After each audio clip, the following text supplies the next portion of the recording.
अस्सलाम वालेकुम dear audience.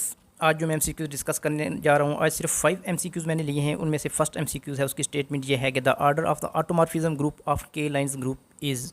यहाँ पे देखें कि स्टेटमेंट में ये पूछा गया है कि ऑर्डर पूछा गया है किसका, ऑफ ऑटोमॉर्फिज्म ग्रुप ऑफ के लाइंस ग्रुप। ठीक है, इसमें स्टेटमेंट को थोड़ा सा कंफ्यूज करके पूछा गया है। ठीक है, तो यहाँ पे हम सपोज करने देखें, हमने के लाइन ग्रुप, सपोज दैट मैं यहाँ पे क्या लेता हूँ कि जी हमारे पास जो ग्रुप है वो क्या है, के लाइन ग्रुप है। ठीक है, तो फिर हमने क्या करना है, इसका ऑटोमॉर्फिज्म ग्रुप ले लेना है। ठीक है, यानी कि के लाइन ग्रुप का आपने ऑटोमॉर्फिज्म ग्रुप ले लें। ठीक है, तो उसका ऑर्डर आपने बताना है। ठीक है, दोबारा देख लें स्टेटमेंट को कि the order of the automorphism group of Klein group. जैसे देखिए यहाँ पे मैंने लिखा है ऑटोमॉर्फिज्म ऑफ ग्रुप जी। ठीक है, और जिसका हमने ऑटोमॉर्फिज्म लेना है वो कौन सा ग्रुप होना चाहिए, के लाइन। यहाँ पे जी क्या होगा, के लाइन होगा। ठीक है, तो हमने इस ऑटोमॉर्फिज्म जो ग्रुप है जी, ठीक है, इसका क्या बताना है, ऑर्डर बताना है कि इसका ऑर्डर क्या होगा। ठीक है, तो चलिए हम इसको स्टार्ट करते हैं, इसको थोड़ा सा सॉल्व करते हैं, सिंप्लीफाई करते हैं। बिल्कुल ईजी सा क्वेश्चन है। ठीक है, देखने में कन्फ्यूजिंग है लेकिन सिंप्लीफाई ईजिली हो जाएगा। ठीक है, अच्छा यहाँ पे देखिए मैंने इसका सोल्यूशन लिखा है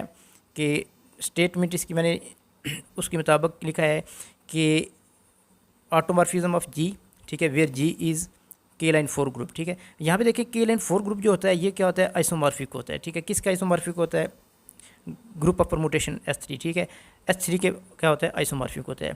लिहाजा इसका मतलब क्या हुआ, जब ये आइसोमॉर्फिक टू S3 होगा तो इट मीन्स कि ऑटोमॉर्फिज्म ऑफ जी जो है, ठीक है, यानी कि automorphism of Klein group is isomorphic to क्या होगा, S3 हो जाएगा। ठीक है, तो जब ये आइसोमॉर्फिक टू S3 होगा और यहाँ पे हमें पता है कि S3 जो होता है हमारे पास, ठीक है, group of permutation of degree 3, यहाँ पे इस 3 जो है डिग्री है। ठीक है, तो इसके नंबर ऑफ एलिमेंट्स या ऑर्डर फाइंड करने का फार्मूला क्या होता है कि जो यहाँ पे हमारे पास n होता है नंबर, उसका फैक्टोरियल ले लेते हैं। यहाँ पे n की जगह हमारे पास 3 है तो 3 का फैक्टोरियल आ जाएगा 6 आ जाएगा। ठीक है, देखिए हमने S3 का ऑर्डर फाइंड कर लिया। S3 के हमारे पास एलिमेंट्स कितने आ गए, 6 एलिमेंट्स आ गए। ठीक है, तो ये किसके आइसोमॉर्फिक था, ठीक है, ऑटोमॉर्फिज्म ऑफ जी के। ठीक है, तो इसका जब एलिमेंट 6 आ गया, ऑर्डर 6 आ गया, इट मीन्स के ऑर्डर ऑफ ऑटोमॉर्फिज्म ऑफ जी वो भी क्या होगा, 6 ही होगा, क्योंकि ये आइसोमॉर्फिक टू क्या है, S3। ठीक है, तो ये बिल्कुल सिंपल सा क्वेश्चन था, थोड़ा सा कंफ्यूज करके पूछा गया था। ठीक है, तो automorphism of Klein group का ऑर्डर क्या होगा, 6 होगा। नेक्स्ट क्वेश्चन पे चलते हैं। क्वेश्चन नंबर 2, आज के जो क्वेश्चन नंबर 2 में मैंने चूज़ किया है उसमें देखें कि क्या पूछा गया है कि which one of the following group is cyclic group के रिलेटेड है। और इसकी जो आगे 4 ऑप्शन हैं थोड़े से कंफ्यूजिंग लग रहे हैं, लेकिन जब हम इनको सिंप्लीफाई करेंगे देखेंगे तो बहुत इजी हो जाएंगे। ठीक है, तो फर्स्ट उसने ये पूछा है कि the group of positive rational numbers under multiplication, ठीक है, रेशनल नंबर को चेक करना है अंडर मल्टीप्लिकेशन, क्या वो साइकिल ग्रुप है या नहीं है। ठीक है, दूसरा है डिहाइड्रो ग्रुप है, ठीक है, ऑफ ऑर्डर 30 है। तीसरा क्या पूछा गया है, direct sum of Z3 and C15। ठीक है, और फोर्थ ऑप्शन में क्या बताया गया, ऑटोमॉर्फिज्म ग्रुप ऑफ Z10। तो यहाँ पे अगर देखें जो हमारा लास्ट ऑप्शन है, ठीक है, Z10 वाले को, इसको अगर हम ऑटोमॉर्फिज्म ग्रुप ऑफ Z10 को चेक करें तो इसको चेक करके हम देख सकते हैं कि ये साइक्लिक हो सकता है। चलिए हम इसको अभी कंफर्म कर लेते हैं, इसको सिंप्लीफाई करके देख लेते हैं कि क्या रिजल्ट आता है।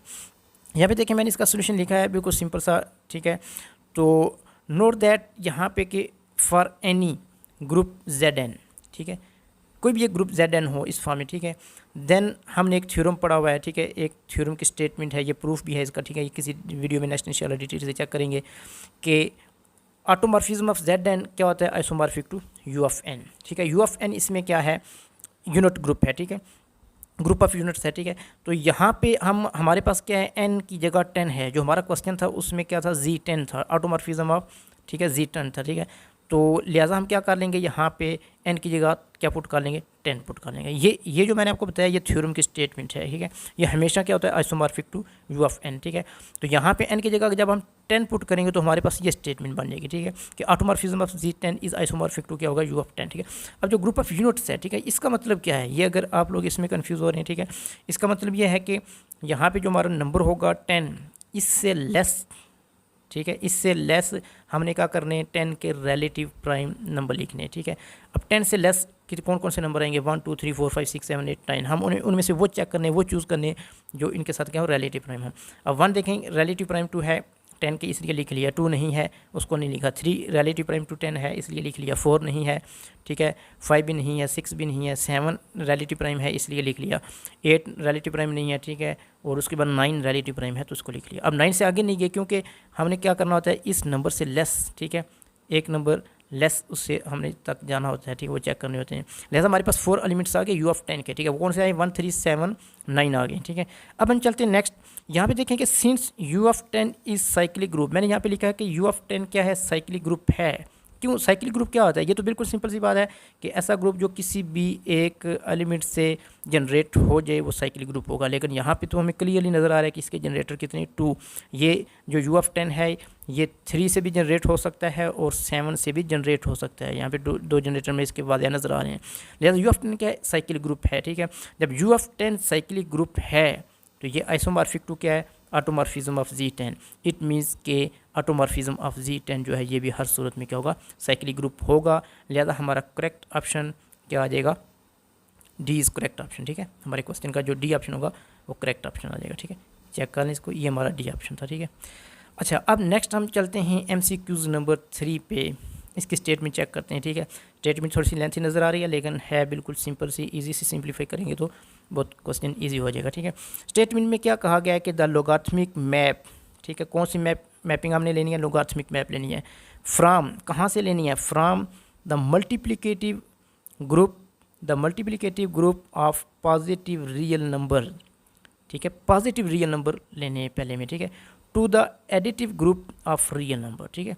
अब देखिए यहाँ पे हमने वर्डिंग में लिखा है, थोड़ा सा कंफ्यूज करके लिखा है, हम इसको मैथमेटिकल फॉर्म में कन्वर्ट कर लेंगे, ठीक है। एक पॉजिटिव रियल नंबर का ग्रुप है, अंडर मैपिंग कौन सी है, लोगार्थमिक है, ठीक है, और दूसरा कौन सा है, एडिटिव ग्रुप है ऑफ रियल नंबर, ठीक है। तो उसमें ऑल रियल नंबर है, नेगेटिव पार्टीज सारे शामिल होंगे। हमने बताना क्या है, यहाँ पे हमने ये चेक करना है कि 4 ऑप्शन दिए हुए हैं। फर्स्ट ये है कि 1 to 1 है बट नॉट ऑन टू, ठीक है, और दूसरा ऑप्शन है कि ऑन टू है बट नॉट 1 to 1 होमोमॉर्फिज्म। तीसरा क्या है, नॉट होमोमॉर्फिज्म के होमोमॉर्फिज्म ही नहीं है। तीसरा आखिरी ऑप्शन क्या है, आइसोमॉर्फिज्म, ठीक है। यानी कि आइसोमॉर्फिज्म में हमने देखा है कि 3 कंडीशन होती हैं, होमोमॉर्फिज्म की चेक करते हैं, ऑन टू की चेक करते हैं, 1 1 चेक करते हैं, ठीक है। तो यहीं से हम इसको डिस्कस कर लेंगे, हमने इसकी 3 कंडीशन चेक करनी है। तो 1 1 ऑन टू और होमोमॉर्फिज्म की कंडीशन चेक करेंगे और फिर हम बता सकेंगे ईजिली कि कौन सा ऑप्शन करेक्ट है। चलिए हम इसको स्टार्ट करते हैं। स्टेटमेंट को दोबारा देख लेना है कि 2 ग्रुप थे, हमने उसके मुताबिक किसको लेना है। यहाँ पे देखें मैंने अकॉर्डिंग टू स्टेटमेंट, ठीक है, स्टेटमेंट क्या थी कि हमारे पास जो मैपिंग थी वो positive real number under multiplication, ठीक है, positive real number under multiplication, ठीक है, 2 किधर थी, रियल नंबर अंडर एडिशन, ठीक है। अब इसकी मैपिंग डिफाइन कैसे है, इस डिफाइंड एज, मैपिंग को डिफाइन किया था, कौन सी मैपिंग थी, लोगार्थमिक, यानी कि f of x is equal to logarithm of x, ठीक है। अब इसके मुताबिक हमने इसको चेक करना है। फर्स्ट कंडीशन पे आ जाते हैं। सबसे पहले हम होमोमॉर्फिज्म को चेक करेंगे, क्या ये मैपिंग जो है होमोमॉर्फिज्म है या नहीं है, ठीक है। होमोमॉर्फिज्म की कंडीशन मुताबिक मैंने यहाँ पे क्या किया है कि for any X Y belongs to R positive, ठीक है, वी हैव, तो f ऑफ एक्स वाई, ठीक है, ये हम होमोमॉर्फिज्म के रिलेटेड डेफिनेशन इसकी पढ़ चुके हैं, ठीक है, डिटेल से एक लेक्चर मैंने दिया था, उसमें आप चेक भी कर सकते हैं। तो f of X Y is equal to क्या होगा, लॉग ऑफ एक्स वाई, ठीक है। इस डेफिनेशन के अकॉर्डिंग, ठीक है, हमने जो मैपिंग जो डिफाइन है इसके मुताबिक चलना है, ठीक है। तो f ऑफ एक्स वाई है तो इधर क्या आ जाएगा, log of X Y, f of X होगा तो लॉग ऑफ एक्स, ठीक है। तो अब हमें यहाँ पे पता है कि लॉग ऑफ एक्स वाई जो होता है ये बेसिकली लोगार्थमिक प्रॉपर्टी यूज़ कर लेते हैं। प्रोडक्ट है तो किस में कन्वर्ट हो जाएगा, सम में कन्वर्ट हो जाएगा, ठीक है। और लॉग ऑफ एक्स किसके इक्वल है, एफ ऑफ एक्स, और लॉग ऑफ वाई क्या हो जाएगा, F of Y according to this given defined mapping, ठीक है। इसका मतलब क्या हुआ, इसका मतलब ये हुआ कि हमारे पास जो मैपिंग है, जो एफ ऑफ एक्स वाई है वो किसके इक्वल आ गया, F of X plus Y के। इट मीन्स कि वो हर सूरत में क्या होमोमॉर्फिज्म होगी, ठीक है। फर्स्ट रिजल्ट हमारा क्लियर हो गया, ठीक है, कि ये होमोमॉर्फिज्म है। दूसरे पॉइंट पे चलते हैं। दूसरा पॉइंट हमने क्या चेक करना है कि ये 1 1 है या नहीं है, ठीक है। तो 1 1 की कंडीशन के लिए हम देखेंगे, यहाँ पे देखें मैंने लिया है कि for x belongs to R positive, ठीक है। तो यहाँ पे हम चेक करते हैं कि मैंने एक कंडीशन ली है, ठीक है, 1 1 के लिए मैंने डेरिवेटिव ले लिया है, ठीक है, एक ऑप्शन चूज़ किया है, ठीक है, जो हम 1 1 का चूज़ कर सकते हैं, डिफरेंट ऑप्शन होते हैं।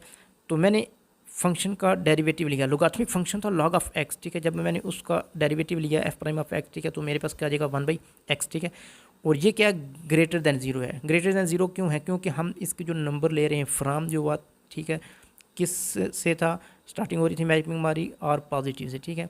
तो रियल पॉजिटिव, दोबारा इसको देख लें थोड़ा सा, मैं बता देता हूँ यहाँ पे कि हमने जो एलिमेंट्स लेने हैं वो कौन से हैं, पॉजिटिव रियल नंबर हैं, ठीक है। तो लिहाजा हम यहाँ पे क्या पुट कर देंगे, पॉजिटिव रियल नंबर पुट करेंगे। तो जब हम इसमें पॉजिटिव रियल नंबर पुट करेंगे तो ये ऑलवेज़ क्या होगा, ग्रेटर दैन 0 होगा, ठीक है। तो जब हमारे पास डेरिवेटिव ग्रेटर दैन 0 हो गया, इसका मतलब क्या है कि ये हमारे पास फंक्शन कौन सा है, इंक्रीजिंग फंक्शन, इंक्रीजिंग फंक्शन है। इट मीन्स के फंक्शन हमारे पास जो मैपिंग है वो क्या है, 1 1 है, ठीक है। It's okay. अब हम चलते हैं नेक्स्ट कंडीशन पे। दो कंडीशन हमारी सेटिस्फाई हो चुकी हैं। लास्ट कंडीशन हम चेक करते हैं कि क्या एफ ऑन टू भी है या नहीं है, ठीक है। ऑन टू की कंडीशन के लिए हम क्या करते हैं, for each X belongs to R, ठीक है, फॉर ईच रियल नंबर, ठीक है, वी हैव, यहाँ पे मैंने एक्सपोनेंशियल फंक्शन चूज़ कर लिया, ठीक है, which belongs to R positive such that. अब देखें एक्स की जगह हमने एक्सपोनेंशियल फंक्शन पुट कर देना है, तो इधर हमारे पास क्या आ जाएगा, according to defined mapping log of क्या आ जाएगा, ई की पावर एक्स, ठीक है। और यहाँ पे हमारे पास रिजल्ट क्या आ जाएगा, एक्स आ जाएगा। अब देखें हमारे पास हमने एक्स लिया था, ठीक है, हमने कौन सा एलिमेंट चूज़ किया था, एक्स, ठीक है, और हम अगेन किसके ऊपर आ गए, एक्स के ऊपर आ गए, ठीक है। तो ये फॉर ईच एलिमेंट के लिए था। इट मीन्स के हमारे पास जो गिवन फंक्शन है वो क्या है, जो गिवन मैपिंग है वो ऑन टू होगी। अगेन वही हमारे पास सेट आ रहा है, ठीक है। दूसरे लफ्ज़ में कह सकते हैं कि इसकी रेंज जो है वो सेकंड सेट के इक्वल आ रही है, लिहाजा ये हमारे पास जो मैपिंग है ये क्या है, ऑन टू है। जब 1 1 भी हो गया, ऑन टू भी हो गया और होमोमॉर्फिज्म भी हो गया, तो इसका मतलब क्या हुआ कि जो मैपिंग है वो क्या है, आइसोमॉर्फिज्म है, ठीक है। तो इसके मुताबिक हमारा जो करेक्ट ऑप्शन बनेगा, ठीक है, वो कौन सा ऑप्शन होगा, डी ऑप्शन हमारा करेक्ट होगा, ठीक है। दोबारा मैं ऑप्शन बता देता हूँ। यहाँ पे हमारे पास ये 4 ऑप्शन थे, ठीक है। तो इस सोल्यूशन के मुताबिक जो हमने सॉल्व किया है, पहले में तो ये कहा गया था कि 1 1 है but not an onto homomorphism, फिर कहा गया था कि ऑन टू है लेकिन नॉट 1 1, फिर नॉट होमोमॉर्फिज्म, ये तीनों गलत हुए। हमारा करेक्ट ऑप्शन कौन सा आ गया, डी वाला ऑप्शन करेक्ट। चलिए आज का नेक्स्ट जो MCQs है उस पर चलते हैं, उसको देखते हैं कि इसका सोल्यूशन कैसे होगा। नंबर 4 पे, if F is a group homomorphism, group homomorphism है, ठीक है, from G under addition to rational number under multiplication, minus को इग्नोर किया गया, ठीक है, माइनस को ज़ीरो को सॉरी ज़ीरो को क्या किया गया, डिफरेंस किया गया, ठीक है, क्यों -0, क्योंकि अंडर मल्टीप्लिकेशन हमें चेक करना है तो जीरो का इन्वर्स एग्जिस्ट नहीं करता, लिहाजा वो ग्रुप ही नहीं होगा, इसलिए इसको माइनस कर दिया गया। सच दैट यहाँ पे हमें डिफाइन है f(2) = 1/3 then the value of f-8। तो ये भी क्वेश्चन कंफ्यूजिंग लग रहा है, लेकिन हम जब इसको सिंप्लीफाई करेंगे तो बहुत ईजी हो जाएगा। तो दोबारा देख लें कि हमें एक जो कंडीशन गिवन है वो क्या, ग्रुप होमोमॉर्फिज्म है, from G under addition to Q under multiplication, ठीक है, निगलेक्टिंग 0, सच दैट f(2) हमें डिफाइन है। इस डिफाइन को हमने लेके चलना है, इसको जहन में रखना है। f(2) किसके इक्वल है, 1/3, then the value of f(-8), f(-8) की हमने वैल्यू फाइंड करनी। चलिए हम स्टार्ट करते हैं इसका सोल्यूशन। हमारे पास 4 ऑप्शन थे, 81 1 भी 81 1/27 या 27। तो सोल्यूशन स्टार्ट करते हैं, फिर हमें पता चलेगा इसका करेक्ट ऑप्शन कौन सा है।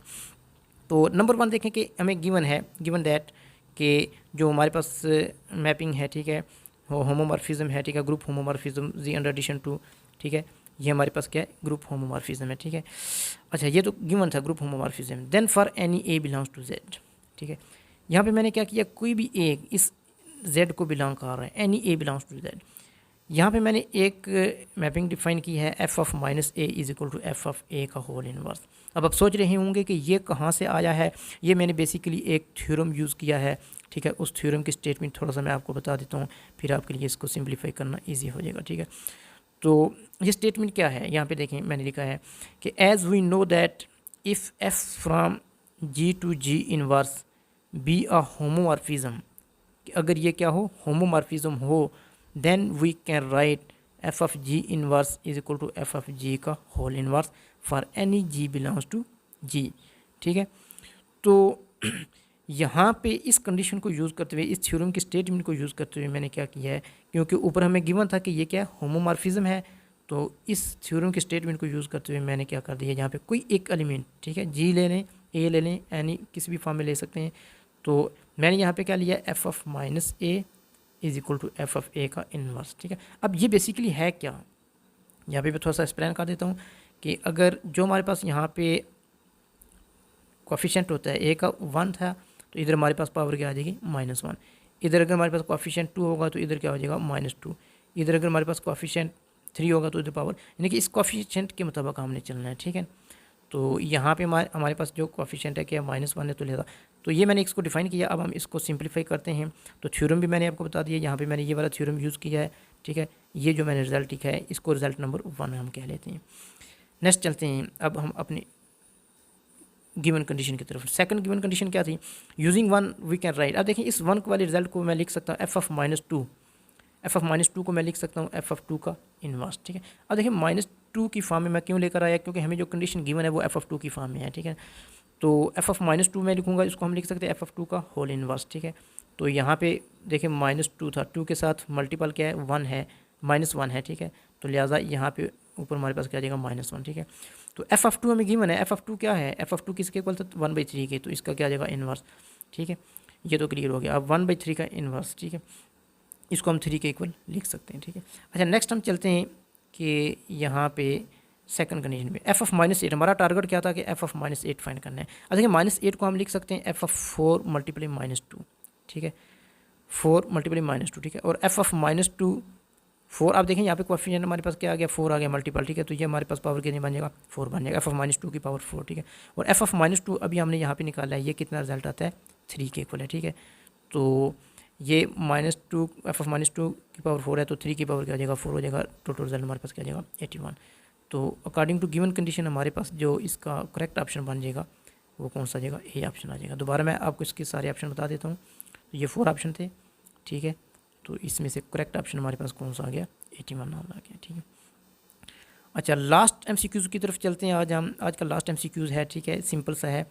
यहाँ पे ये पूछा गया है कि the converse of Lagrange theorem does not hold in. Lagrange theorem से आप वाकिफ़ हैं वो भी, ठीक है। हमने इसके कन्वर्स को बताना है कि वो होल्ड नहीं करता, किस में होल्ड नहीं करता। 4 ऑप्शन हमें गिवन है कि पहला क्या है A4 में, यानी कि the alternating group of degree 4। दूसरा क्या है कि A2 क्रॉस Z2, ठीक है। तीसरा क्या है the additive group of integer modulo 4। और लास्ट क्या है K-Line 4 ग्रुप। तो हमने चेक करना है कौन सा ऑप्शन करेक्ट होगा, किस में ये converse of Lagrange theorem hold नहीं करता। हम रीज़न को यूज़ करते हुए इसको सिंपलीफाई करेंगे। देखिए यहाँ पे मैंने इसका सिंपल सा शॉर्ट सा रिजल्ट लिखा है, ठीक है। 2 फॉर्म में इसको मैंने सिंपलीफाई किया, जो आपको इजीली आप उसको फॉलो कर सकते हैं। पहले मैंने यहाँ पे देखें, पहला ऑप्शन हमारे पास क्या था, अल्टरनेटिंग ग्रुप था, ठीक है, अब डिग्री 4। तो A4 का ऑर्डर क्या होगा, हम फार्मूला यूज़ करेंगे, ठीक है। जो हमारे पास यहाँ पे नंबर n होगा, ठीक है, उसका फैक्टोरियल ले लें, डिवाइडेड बाई 2 कर लें, ठीक है। तो 4 फैक्टोरियल डिवाइडेड बाई 2 हमारे पास क्या आ जाएगा 24 डिवाइडेड बाई 2, तो 12 आ गया, ठीक है। और यहाँ पे देखें ये हमारे पास ऑर्डर आ गया किसका, A4 का ऑर्डर क्या आ गया 12। And 6 is one of the divisor of 12। और 12 का हमें पता है कि डिवाइज़र 6 होता है। But A do not have any सब ग्रुप ऑफ ऑर्डर 6। तो जो हमारे पास ए है A4, सॉरी, जो हमारे पास A4 है, ठीक है, यहाँ पे A4 है, A4 का डू नॉट हैव एनी सब ग्रुप ऑफ ऑर्डर 6। A4 जो है उसमें 6 ऑर्डर का कोई भी ग्रुप नहीं होता। तो इसका मतलब क्या हुआ है, hence converse of Lagrange theorem do not hold in A, ठीक है। तो इस पे जो कन्वर्स ऑफ लैग्रेंज थ्योरम है A4 पे ये अप्लाई नहीं होगा, ठीक है। ये तो मैंने एक सिंपल बताया, इसको एक और आप फॉर्म में भी चेक कर सकते हैं कि note that converse of Lagrange theorem holds for abelian group and cyclic group. ये तो हमें पता है कि कन्वर्स ऑफ लैग्रेंज थ्योरम जो है ये एबिलियन ग्रुप और साइक्लिक ग्रुप्स के लिए होल्ड करता है। और अब हमारे पास जो बाकी नेक्स्ट ऑप्शन है उनको हम चेक कर लेते हैं। जो हमारा सी ऑप्शन था Z4 अंडर एडिशन, वो हमारे पास क्या साइक्लिक ग्रुप है, ठीक है। And in option B and D, B और डी दोनों ऑप्शन में हमारे पास जो ग्रुप थे वो कौन से एबिलियन ग्रुप हैं। तो लिहाजा इसका मतलब ये है कि लैग्रेंज थ्योरम इन ऑप्शन में सी, बी और डी में होल्ड करेगा। तो हमारे पास एक ही ऑप्शन बनता है कि A4 में होल्ड है। दोबारा मैं इसके ऑप्शन थोड़ी सी रिव्यू करा देता हूँ, ये देख लें। दो फॉर्म में मैंने इसको सिंपलीफाई किया, दोनों में से आप जो ईजी लगे चूज़ कर सकते हैं, ठीक है। लैग्रेंज थ्योरम का जो कन्वर्स है, ठीक है, वो होल्ड करता है किसमें, साइक्लिक ग्रुप में, एबिलियन में। तो हमें वाज़ह नज़र आ रहा है, ठीक है, कि यहाँ पे हमने चेक किया है कि एबिलियन की फॉर्म में और साइक्लिक की फॉर्म में ये तीनों ऑप्शन निकल जाते हैं, ठीक है। और दूसरी फॉर्म में भी हमने चेक किया है कि हमारे पास करेक्ट ऑप्शन जो इसका बनता है वो कौन सा आ जाएगा, फर्स्ट ऑप्शन हमारे पास।